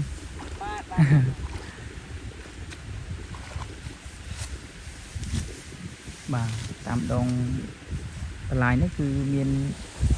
តែមានកញ្ចុះបាទយើងហៅថាមានខ្ទមមកមានតោកកញ្ចុះសម្រាប់អង្គុយចឹងណាគឺពិសេសខ្លាំងមែនតើហើយនោះបងប្អូនមើលឃើញណាបាទវត្តអញ្ចឹងបន្ទាប់ពីមិនថាបុណ្យភ្ជុំឬក៏ចូលឆ្នាំទេនៅគេដែលគឺបញ្ចប់3ថ្ងៃនៅវត្តហើយគឺគេតែប្រារព្ធពិធីនៅទីនេះ3ថ្ងៃដូចនៅវត្តដែរបាទ3ថ្ងៃដូចនៅវត្តដែរបើសិនជាភ្ជុំ1ថ្ងៃទេតែបើចូលឆ្នាំចំនួន3ថ្ងៃបាទ3ថ្ងៃដូចនៅវត្តដែរហើយយើងខ្ញុំនិយាយថាសាលាបុណ្យចុះសាលាបុណ្យនេះកាត់ឡើងដោយសារការសហការគ្នារវាងភូមិជាមួយនឹងភូមិហើយនឹងរវាងប្រជាជនដែលរស់នៅក្នុងភូមិអញ្ចឹងណាគាត់សហការគ្នាកសាងឡើងព្រោះពីមុនយើងต้องកសាងបានប៉ុណ្ណេះទេតែឥឡូវយើងកសាងបានដល់ប៉ុណ្ណេះក៏ដោយសារតែយើងអត់អាចបោះបង់ចោលបានព្រោះវាជាជំនឿរបស់អ្នកភូមិឬជាការគោរពរបស់អ្នកភូមិអញ្ចឹងយើងមានតែអភិវឌ្ឍថែមហើយថែមទៀតអញ្ចឹងទៅបាទខ្ញុំដើរមកជុំហើយបាទអញ្ចឹងជុំវិញព័ទ្ធទៅដោយវាស្រែហើយខែបុណ្យខែទៀនគឺលេងសប្បាយខ្លាំងមែនតើនោះបងប្អូនអរគ្នាមើលពីនេះទៅឃើញវត្តបាទនោះវត្តបាទគឺជាវត្តសម្បូរមាសវត្តសម្បូរមាសដែលស្ថិតនៅក្នុងឃុំជើងគ្រៀងបាទហើយផ្លូវមួយខ្សែនេះផងដែរគឺឡើងទៅភូមិទឹកចេញបាទឡើងចូលទៅក្នុងភូមិទឹកចេញអានេះផ្លូវពីក្រោយភូមិទៅវិញបាទឡើងពីក្រោយភូមិអញ្ចឹងចេញពីក្នុងភូមិមកគឺយើងមកកាន់វាស្រែមកកាន់សាលាពោធិឡើងយើងផងដែរបាទដល់ពេលយើងចេញពីខាងនោះទៅវិញបាទយើងចូលទៅក្នុងភូមិតាំងបំពង់អញ្ចឹងបាទន័យថាភូមិតាំងបំពង់គឺព្រំប្រទល់ជាប់ជាមួយនឹងភូមិទឹកចេញបាទហើយអត់មានអីទេខ្ញុំគ្រាន់តែប្រាប់ពីប្រវត្តិនៅទីនេះបន្តិចបន្តួចដែលខ្ញុំបានដឹងខ្លះតិចតួចខ្លាំងមែនតើចាស់ដែលពីដើមដែលគាត់គ្រប់យ៉ាងតចំនួនណាពីបើចំនួនដូចបងប្អូនឃើញអញ្ចឹងថាអាយុកាលរបស់ចាដីតាំងពីឆ្នាំ1990មិញបាទហើយយើងក៏សាងមានរូបគំនូរចម្លាក់ដូចនៅវត្តដូចក្នុងវត្តចឹងណាបងប្អូនអរគ្នាបាទរូបព្រះបាទមានព្រះមានរូបចម្លាក់រូបគំនូរសំទោសរូបគំនូរបាទនៅតាមប្រាង្គចាំងរបស់បាទមានក្បូរក្បាច់អីហ្នឹងទៅហើយទីនេះគឺមលុបខ្លាំងមែនទែនត្រជាក់ស្រួលដើមខ្យល់ធ្លាក់រហូតអ្នកនរគ្នាមានខ្យល់រហូតហើយបងប្អូនដែលគាត់មកស្រែគឺមុនអត់ទាន់មានកញ្ចុះតាមមាត់បឹងនេះគឺគាត់តែតែមកសម្រាកនៅទីនេះហើយគាត់ឡើងពីស្រែមកអញ្ចឹងទៅគាត់មកសម្រាកហូបបាយនៅទីនេះហើយទៅសម្រាកបាត់ហត់សម្រានមកស្លេបពីស្លេបទៅគាត់ទៅភ្ជួរទៅធ្វើស្រែបន្តទៀតទៅបាទ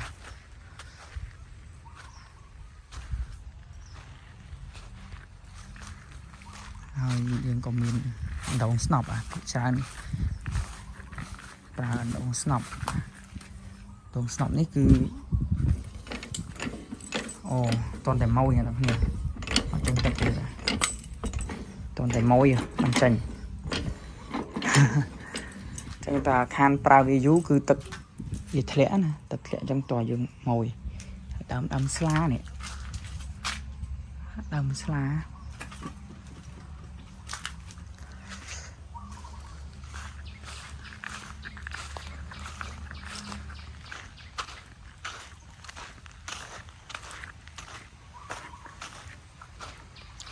chẳng nơi khai bồn khai châu nắm này nè khai châu nắm